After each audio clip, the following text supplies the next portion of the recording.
Assalamualaikum warahmatullahi wabarakatuh. Perkenalkan, nama saya Afridun Gunawan, NIM 1811020065, kelas 6 SPIC, jurusan Sejarah Peradaban Islam, Fakultas Adab dan Humaniora.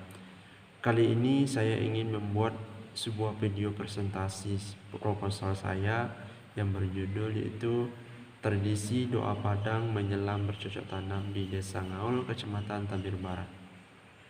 Adapun latar belakang dari proposal ini, yang mana kita bahas dulu secara umum, yang mana tradisi itu merupakan suatu warna di dalam masyarakat yang harus dilindungi, diwariskan kepada anak cucu supaya tradisi tidak hilang dan tidak pudar. Tradisi bisa juga disebut dengan istilah kebiasaan yang sudah dilaksanakan sejak lama dan terus menjadi bagian dari kehidupan suatu kelompok masyarakat. Sedekah ke bumi ataupun sedekah bumi adalah suatu upacara atau ritual adat yang melambangkan rasa syukur manusia terhadap Tuhan yang Maha Esa yang telah memberikan rezeki melalui tanah ataupun bumi berupa segala bentuk hasil bumi. Upacara ini sebenarnya sangat populer di Indonesia, khususnya Pulau Jawa dan Sumatera sebagian. Namun dengan berbagai versi dan tata cara yang membuat tradisi ini unik sebenarnya. Berbagai hasil riset atau para peneliti sudah menunjukkan bahwa tradisi sedekah turun ke bumi adalah kegiatan berupa selamatan atau pemberian kepada bumi sebagai wujud rasa syukur yang dilaksanakan sebelum panen yang dilaksanakan oleh masyarakat Jawa setempat bersama-sama. Ghazali dari penelitian dari riset di atas menunjukkan bahwa tradisi sedekah turun ke bumi ini juga sering dilakukan di berbagai tempat yang tujuannya untuk meminta keselamatan dari Yang Maha Pencipta. Nah, dari hasil riset di atas itu memiliki kesamaan tujuan, yang mana tujuannya itu untuk sama-sama meminta keselamatan, panen yang melimpah dan dijauhkan dari mara bahaya, serta wujud rasa syukur masyarakat kepada Yang Maha Pencipta, dan juga merupakan tradisi masyarakat agraris Desa Ngaul, Kecamatan Tabir Barat. Nah, tradisi doa padang ini juga merupakan sebuah tradisi yang wajib dilaksanakan setiap satu kali dalam satu tahun sebelum bercocok tanam yang dilaksanakan di tanah pemedanan atau tanah lapang, yang mana seluruh masyarakat Desa Ngaul, Kecamatan Tabir Barat ini khususnya wajib menghadiri pelaksanaan tradisi doa padang ini tersebut. Dalam tradisi doa padang ini juga dilakukan pemotongan suatu ekor kerbau dan memasak beras sebanyak 100 liter sebelum pelaksanaan doa padang itu dimulai. Dan juga 1 hari sebelum pelaksanaan doa padang ini dimulai, seluruh masyarakat juga diharuskan untuk memasak lemang, yang mana nantinya lemang yang telah dimasak 1 hari sebelum pelaksanaan doa padang ini dimulai, keesokan harinya lemang itu dibawa ke tempat pelaksanaan doa padang tersebut dengan tujuannya untuk dimakan bersama-sama di waktu setelah pelaksanaan acara doa padang. Namun di sini memiliki keunikan, dalam tradisi doa padang ini di Desa Ngaul, Kecamatan Tabir Barat khususnya itu memiliki 2 versi kegiatan dalam tradisi ini, yang mana setelah dilaksanakan acara doa bersama, setelah itu dilanjutkan dengan tradisi adat, yaitu dengan tujuan untuk membaca undang-undang adat pusaka lama, dilanjutkan lagi dengan pergantian datuk. Maksudnya di sini, jikalau ada datuk yang melanggar aturan adat selama dia menjabat sebagai datuk, maka di dalam acara tradisi doa padang inilah dilakukan pergantian datuk tersebut dengan datuk yang baru. Nah, itulah latar belakang dari proposal saya, yang mana tradisi doa Padang ini adalah sebuah tradisi yang dilakukan sebelum bercocok tanam, yang mana memiliki persamaan dengan tradisi yang sebelum bercocok tanam di Pulau Jawa ataupun di Sumatera sebagiannya. Nah, maka dari itu peneliti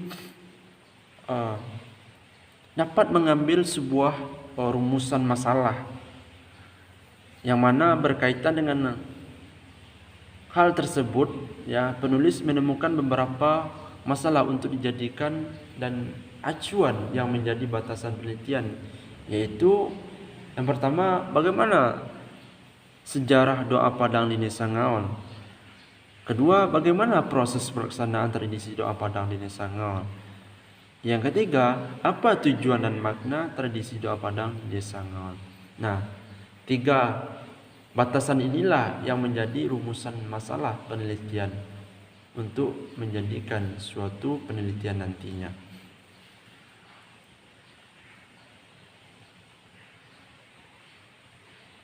Setelah itu, peneliti juga membatasi masalah yang akan peneliti lakukan, yang mana peneliti akan memfokuskan pada hal bagaimana pandangan tokoh adat Desa Ngaol tentang sejarah tradisi doa Padang, dan apakah tujuan dari doa Padang, dan bagaimana proses pelaksanaan doa Padang di Desa Ngaol, Kecamatan Tabir Barat. Nah, inilah batasan peneliti yang akan peneliti jadikan untuk membatasi dalam hal penelitian nantinya. Dan juga tujuan dan kegunaan penelitian. Yang pertama, tujuan penelitian ini penulis klasifikasikan dalam 2 sifat. Pertama, bersifat umum, terdiri dari bagaimana sejarah doa Padang di Desa Ngaol, bagaimana proses pelaksanaan tradisi doa Padang di Desa Ngaol, apa tujuan dan makna tradisi doa Padang di Desa Ngaol. Dan sifat yang kedua, khususnya dari penelitian yang penulis lakukan nantinya, ini syarat untuk menyelesaikan studi setara 1 ataupun dalam kurung S1 pada jurusan Sejarah Peradaban Islam, Fakultas Adab dan Humaniora.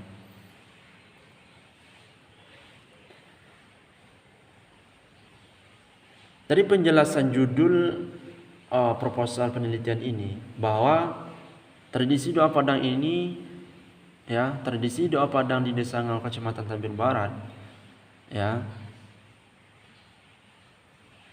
agar tidak jauh dari kesalahan dalam memahami judul proposal ini, maka peneliti perlu menjelaskan tentang tradisi doa Padang di Desa Ngaol, Kecamatan Tabir Barat, yang mana tujuan dari tradisi doa Padang ini merupakan sebuah tradisi berdoa sebelum bercocok tanam. Tujuannya untuk dijauhkan dari mara bahaya dan supaya mendapatkan hasil yang melimpah. Setelah itu dilanjutkan dengan kegiatan upacara adat seperti pembacaan undang-undang dan pergantian datuk. Nah, itulah penjelasan judul dari proposal yang nantinya peneliti untuk dijadikan skripsi. Jadi, yang dimaksud dengan judul peneliti ini adalah untuk bagaimana mengetahui sejarah doa Padang dan bagaimana pelaksanaan doa Padang, serta apa tujuan dan makna tradisi doa Padang di Desa Ngaol, Kecamatan Tabir Barat tersebut.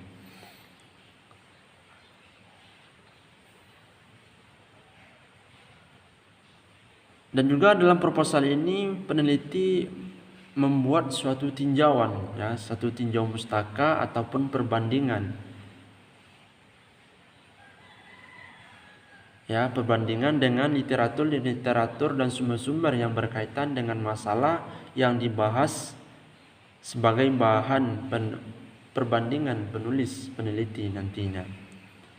Yang mana salah satunya itu adalah Dewi Lestari, Evi Agus Sastrawan Nor, N. Firmansyah 2007 dalam penelitiannya itu membahas tentang tradisi sedekah bumi dalam pelestarian budaya lokal di Dusun Wonosari, Desa Tambang Kacang. Dan juga Supriyatna N. Nugraha 2020 dalam penelitiannya itu membahas tentang menguak realitas praktik sedekah bumi di Desa Ciamar, Bogor. Dan juga Andrinda Yani Ichimi 2014 dalam penelitiannya itu membahas tentang tujuan masyarakat dengan diadakan sedekah ke bumi.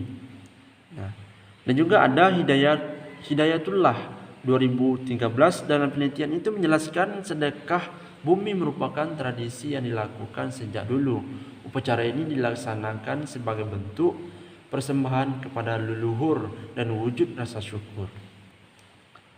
Nah, dari penjelasan ataupun literatur sebagai bahan perbandingan peneliti di atas tadi, maka peneliti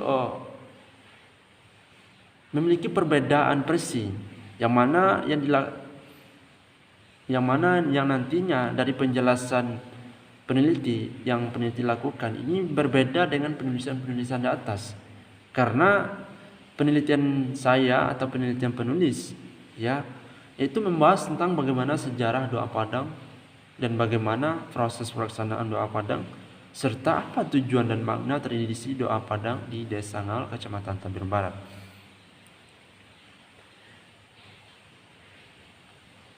Setelah itu, metode penelitian yang peneliti gunakan itu adalah metode yang digunakan dalam penelitian ini adalah metode sejarah yang menggunakan langkah-langkah sebagai berikut.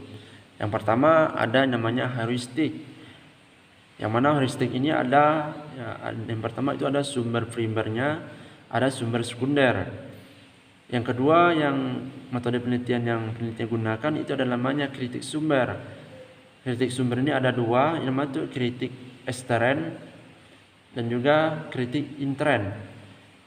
Yang ketiga, metode penelitian yang penelitian gunakan itu adalah analisis. Yang keempat, metode penelitian yang digunakan peneliti itu adalah penulisan. Nah, dari empat metode inilah yang nantinya menjadikan acuan ataupun metode penelitian yang nantinya peneliti gunakan untuk melakukan penelitian untuk skripsi.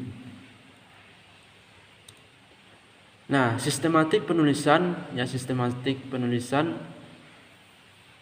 pada penulisan skripsi ini peneliti menggunakan setiap bab menggunakan subbab. Itu sistematik dari penulisan.